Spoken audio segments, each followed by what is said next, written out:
요한일서 3장 1절부터 3절까지 말씀을 통하여 하나님의 자녀에 관하여 한번 보겠습니다. 우리는 하나님의 자녀입니다.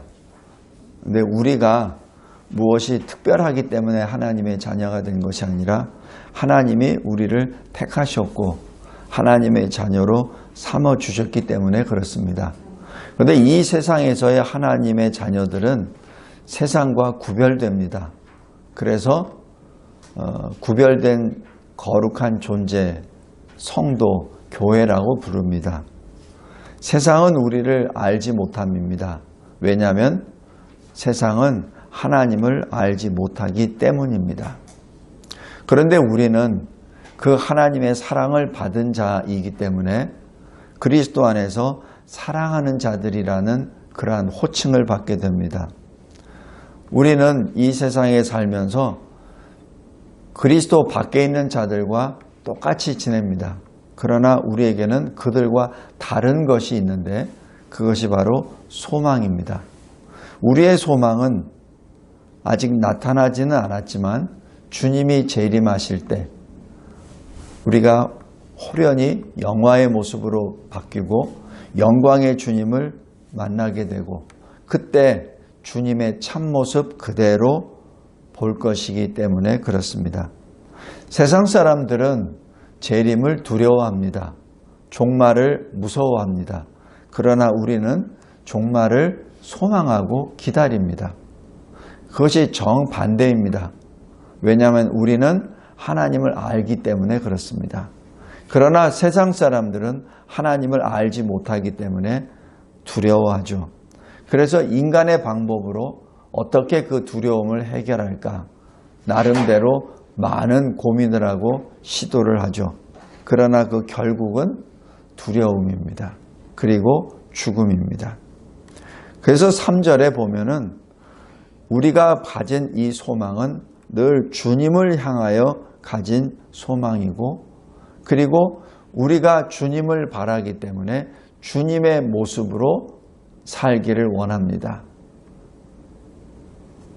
우리는 주님의 것이기 때문에 그렇습니다. 오늘 이 말씀을 생각하며 하나님의 자녀란 무엇이고 하나님의 자녀는 이 세상에서 어떻게 살아야 되는지 성경 말씀을 통하여 다시 한번 보겠습니다. 하나님의 자녀는 하나님이 특별히 택하여 주셔서 하나님의 은혜의 역사로 하나님의 자녀가 됐다고 하였습니다. 우리는 본질상 하나님 진노의 자녀였습니다. 우리는 허물과 죄로 죽었었던 존재죠. 그러나 주님이 우리를 택하시고 우리를 살리시고 우리를 하나님의 자녀 아들들이라 불러주신 것입니다. 거기에 대한 대표적인 또 예가 이 라합을 볼 수 있습니다. 여호수아서에 보면은 라합이 여리고성의 기생이었다라고 그렇게 표현을 합니다. 우리말로 기생이지만은 당시에 몸을 파는 그러한 여자죠. 세상적으로 봐도 천한 사람이요. 그리고 어디를 봐서도 하나님의 자녀가 될 수 없는 그러한 외적인 존재에 있었습니다. 그러나 이 라합은 믿음으로 여호수아의 정탐꾼을 평안히 영접합니다. 그리고 그 살 길을 열어주죠. 그래하여 순종하지 아니하는 여리고성에 있는 모든 다른 사람들과 함께 멸망하지 않습니다. 그래서 히브리서 기자는 이를 믿음이다라고 그렇게 기록하죠. 또 롯이 있습니다. 이 롯은 모압 여인입니다. 원래 이 모압 사람은 이스라엘의 사람으로서 이스라엘과 같이 동행할 수 없는 사람입니다. 신명기 23장 3절에 보면 여호와의 총회에 영원토록 들어오지 못하리라 하고 아예 하나님께서 선언하신 종족입니다. 이 롯은 그 모압의 여인이죠. 그러나 롯이 자기 시어머니 나오미를 만나고 그를 통하여 믿음을 받았을 때 나오미가 그 모압 지방을 떠나갈 때 롯은 끝까지 시어머니와 함께 동행합니다. 그러면서 신앙 고백을 하죠. 어머니께서 가시는 곳에 나도 가고 어머니께서 머무르시는 곳에 나도 머물겠나이다. 어머니의 백성이 나의 백성이 되고 어머니의 하나님이 나의 하나님이 되십니다. 이것이 신앙 고백입니다. 이 신앙 고백으로 롯은 이스라엘 백성으로 들어오게 되죠. 하나님을 믿는 하나님의 자녀가 됩니다. 라합과 롯, 어디를 봐도 하나님의 자녀와 하나님의 이 계보에 들어갈 수 없는 존재였습니다. 그러나 마태복음 1장 5절에 보면 살몬이 그 라합을 아내로 맞이하여 보아스를 낳고 보아스는 롯을 아내로 맞이하여 오벳을 낳고 오벳은 이새를 낳고 이새는 다윗을 낳습니다. 그리하여 예수 그리스도의 계보를 이어가는 영광된 계보 안에 들어가는 이방 여인이죠. 바로 여기 이 라합과 롯이 어떻게 하나님 계보에 들어갑니까? 그리고 그들을 통하여 예수 그리스도께서 이 세상에 오시죠. 어떻게 그렇게 아십니까? 첫 번째, 하나님의 자녀, 바로 양자됨은 하나님의 은혜입니다. 왜냐하면 새 생명을 받는 거기 때문에 생명을 주시는 분의 은혜로 인한 것이죠. 요한일서 3장 1절 2절 오늘 본문에서 아버지께서 우리에게 사랑을 베푸사 하나님의 자녀라 일컬음을 받게 하셨다라고 그렇게 기록합니다. 바로 그것이 하나님의 사랑 안에서 베푸신 은혜로 말미암아 우리가 하나님의 자녀가 되었다는 것을 의미하죠. 에베소서 1장 4절 6절에 보면은 창세 전에 이 우주가 창조되기 전에 그리스도 안에서 하나님이 우리를 택하셨습니다.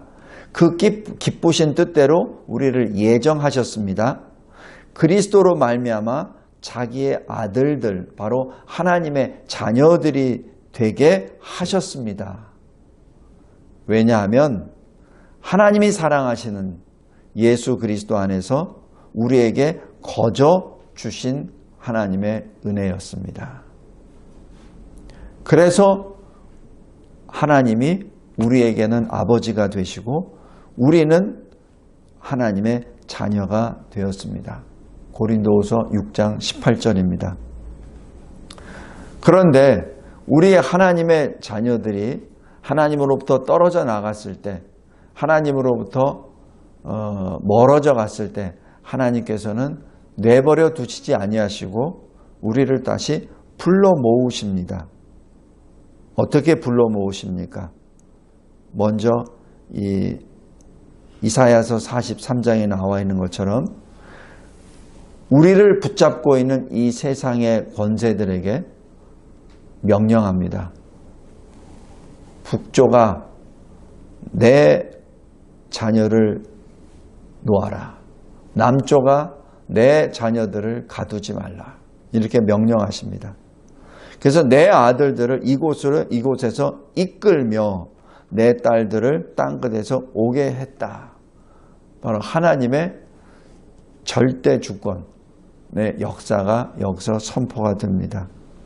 심지어는 우리는 하나님의 백성이 아닙니다 라고 부르짖었던 바로 그곳에서 하나님의 아들들이 될 것이라 라고 그렇게 강력하게 주님이 말씀하십니다.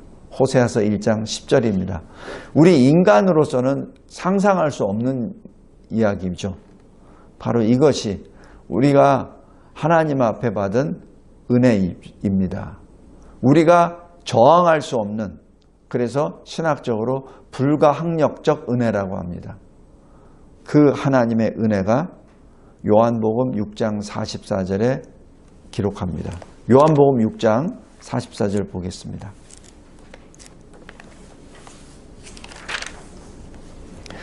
예수님께서 말씀하세요.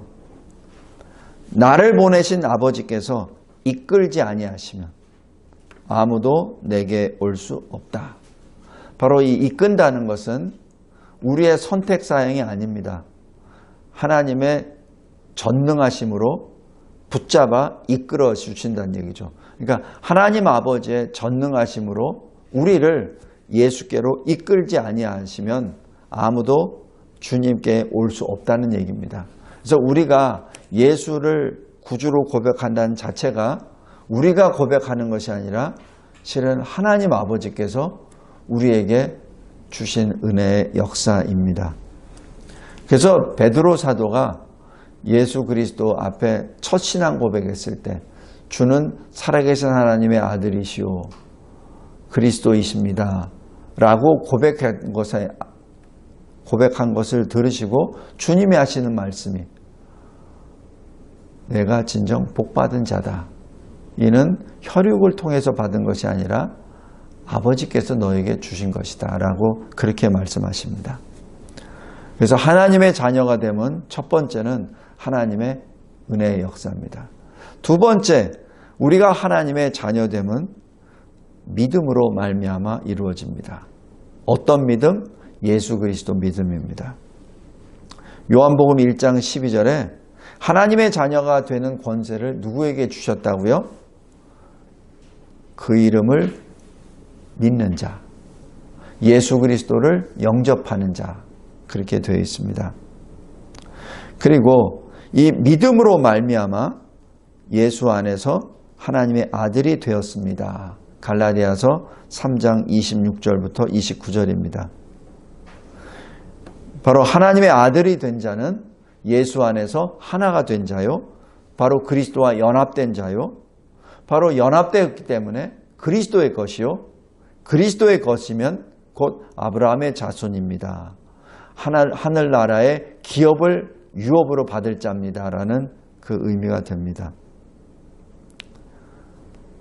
로마서 11장에 보면은 이방인과 유대인의 그 구원에 대한 문제를 쭉 나오는데 유대인에 대하여 이렇게 말합니다. 그들은 믿지 않았어. 그래서 떨어져 나갔지. 그런데 너희는 믿음으로 선 거야 라고 말씀합니다. 단 원래 감람나무도 그 가지가 하나님을 떠나면은 잘라버리는데 너희같이 돌 감람나무를 접붙였는데 다시 얘기해서 이방인을 하나님께 예수 그리스도 안에서 양자되게 하셨는데 돌 감람나무가 만약에 교만해지거나 하나님을 멀어지게 된다면 그것은 잘라내지 않겠느냐. 그래서 로마서 11장 20절에 높은 마음을 품지 말라. 교만하지 말라는 얘기죠. 너희가 믿음을 가졌다고 교만하지 말고 도리어 두려워하라는 그 말씀입니다. 그래서 우리가 믿음을 가졌습니까? 그런 믿음을 가진 것에 대하여 항상 그냥 하나님을 찬양하고 눈에 아무것도 보이지 않고 모든 것이 내 세상이라고 하는 그러한 마음이 아니라 믿음을 가지면 가질수록 더 낮아져야 되죠. 왜냐하면 우리의 공로가 전혀 없는 것이요. 하나님의 절대 은혜요. 그리고 하나님이 우리에게 선물로 주신 그 믿음으로 말미암아 우리가 자녀가 되었기 때문에 원래 우리는 하나님 진노의 자녀였죠. 그래서 우리가 하나님의 자녀지만 법적인 용어로는 하나님의 양자됨이라고 그렇게 표현을 합니다. 다음에 세 번째, 이 믿음은 어디서 오는 겁니까? 성령의 역사입니다.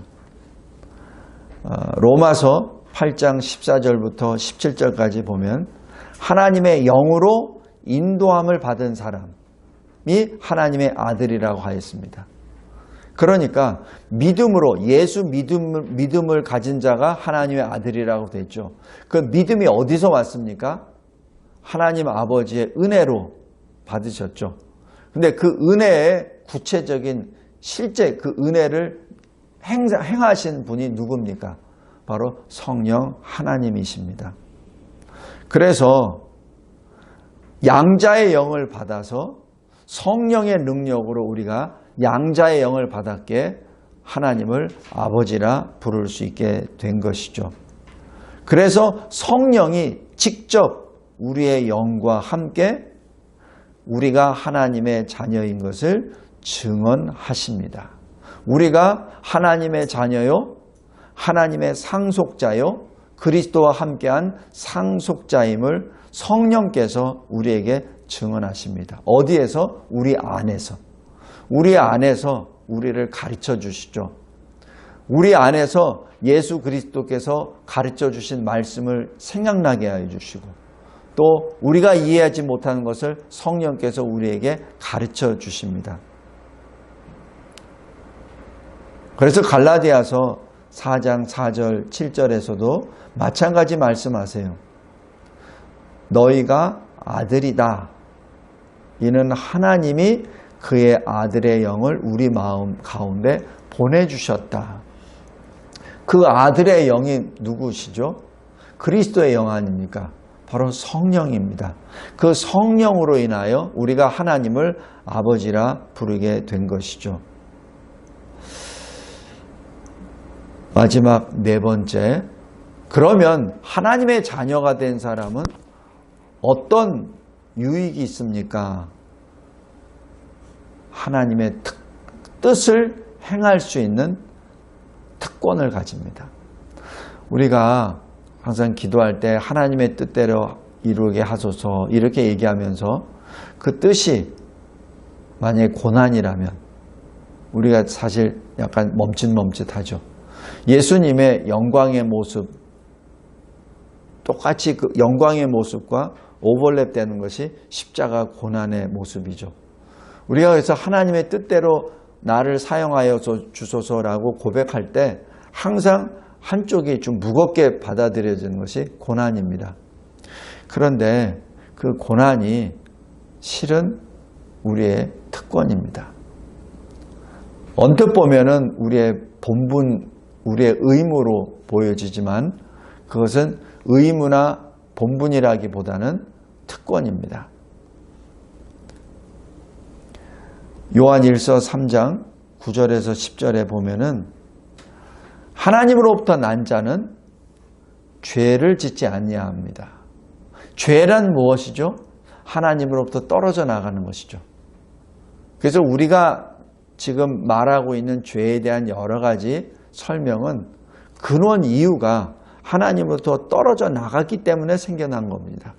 그래서 모든 죄의 시작은 하나님으로부터 떨어져 나간 그 모습입니다. 그래서 하나님께로부터 난 자마다 죄를 짓지 않는다는 얘기는 하나님 안에 있기 때문에 죄를 지을 수 없다는 얘기입니다. 왜냐하면 하나님의 씨가 우리 안에 있기 때문에 우리가 하나님으로부터 났기 때문에 하나님과 연합이 되었기 때문에 그렇습니다. 그래서 세상에 하나님의 자녀들과 사탄의 자녀들이 함께 살죠. 마치 창세기 4장 5장에 있는 것처럼 가인의 후예들과 아담 셋의 자손들이 함께 살듯이 말입니다. 그런데 거기서 누가 하나님의 뜻을 행합니까? 셋의 자손, 아담의 자손이죠. 하나님의 자손들이 하나님의 뜻을 행합니다. 왜? 그렇지 않은 사람들은 하나님을 알지도 못하고 또 하나님의 뜻도 알지 못하고 하나님께 속하지도 아니하기 때문에 하나님의 뜻을 행할 수가 없습니다. 그러한 사람을 예수님께서 마태복음 19장 14절에 이렇게 말씀합니다. 어린아이와 같은 사람. 어린아이와 같은 사람은 누굽니까? 항상 자기를 지켜주고 보호해주고 또 돌보아주는 부모를 향하는 아이들이죠. 자기 자신이 연약하다는 것을 솔직히 인정하고 부모에게 모든 것을 맡기는 사람이죠. 바로 그러한 믿음의 사람들이 천국을 소유하게 됩니다. 왜냐하면 천국의 주인 되신 하나님을 아버지로 섬기고 그 아버지의 뜻에 따라 행하기 때문에 그렇습니다. 그러한 자를 마태복음 5장에서는 이렇게 기록합니다. 심령이 가난한 자, 마음이 청결한 자, 화평케 하는 자, 의를 위하여 박해를 받은 자, 이렇게 말을 합니다. 의란 무엇이죠?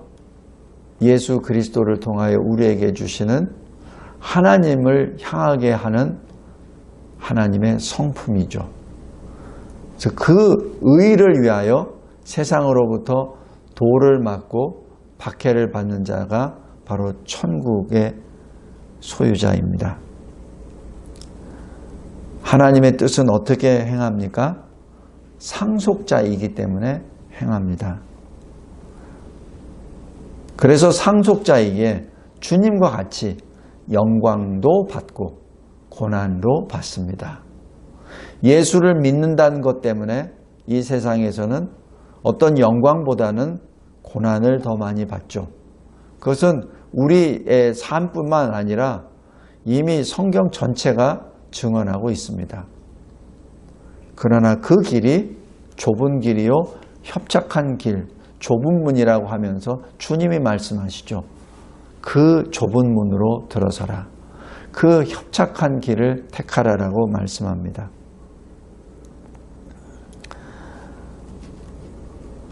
그리고 그 모든 고난 가운데 우리의 종착역을 요한계시록 14장에 이렇게 표현하십니다. 보라, 어린 양이 시온산에 섰고 그와 함께 14만 4천이 서 있다. 바로 이 14만 4천은 상징의 수, 구원받기로 작정된 모든 수, 그 수가 어린 양과 함께 시온산에 섭니다. 그리고 그 이마에는 아버지의 이름과 어린 양 주 예수 그리스도의 이름을 새겨짐으로 아버지의 것, 그리스도의 소유됨을 나타냅니다. 이러한 자는 어떤 자들입니까? 이 땅에서 속량함을 받은 자들이요, 사람 가운데 구원을 받은 자들입니다. 이 사람들은 어린 양이 어디로 인도하든지 함께 따라가는 순결한 자요, 그리고 어린 양 예수께 속한 그리스도인들입니다. 그러기에 거짓말이 없고 흠이 없는 자들입니다. 이들이 하나님 앞에서, 교회 앞에서 새 노래를 부르게 되죠. 성도 여러분, 말씀을 맺겠습니다. 하나님의 자녀, 우리가 하나님을 아버지라 부르는 것은 엄청난 특권입니다. 그 특권은 하나님의 은혜의 역사요, 그리고 하나님께서 그 은혜와 함께 우리에게 하나님의 자녀가 되는 그 모든 권세, 특권을 우리에게 주셨음을 의미합니다. 이 역사는 하나님의 은혜의 역사요, 성령의 역사요, 믿음의 역사요, 그리고 우리가 이 땅에서 하나님의 자녀로 살아나가는 표는 하나님의 뜻을 행하는 것입니다. 다시 한번 주님 앞에 이 요한일서 3장에 나와 있는 우리는 하나님의 자녀다라는 그 말씀을 다시 한번 마음에 새기며 하나님께서 우리에게 주신 새 생명으로 새 노래를 부르고 주님의 뜻을 이루어 나가는 저와 여러분이 되시기를 주 예수 그리스도의 이름으로 기도합니다. 감사하고 감사합니다. 하나님께서 저희들에게 주신 이 생명의 말씀이 우리의 발걸음이 되게 하여 주시고 우리가 걸어가야 될 그러한 빛이 되어 주심에 진심으로 감사합니다. 우리가 갈 바를 알지 못하고 또 주님 앞에 엎드려 기도할 때 어떻게 기도할 줄도 모를 때 또 우리가 어떻게 살아야 될지 그것마저도 방향성 자체도 우리가 찾지 못할 때 우리 안에 내주하시는 성령께서 말할 수 없는 탄식으로 우리를 위하여 간구하심으로 우리가 하나님의 뜻을 분별하고 그 분별된 하나님의 뜻에 따라 순종의 길을 걸어갈 수 있도록 인도해 주신 주님께 진심으로 감사합니다. 성부 하나님의 구속의 그 계획과 성자 하나님의 십자가 구속의 성취와 성령 하나님이 우리 안에 역사하시고 우리의 삶을 변화, 적용시키는 그 놀라운 성삼위 역사 가운데 우리가 하나님의 자녀됨을 찬송하며 오늘도 내일도 주님이 오시는 그날까지 영원토록 주님을 찬송하며 경배하게 하옵소서. 예수 그리스도의 이름으로 기도드리옵나이다. 아멘.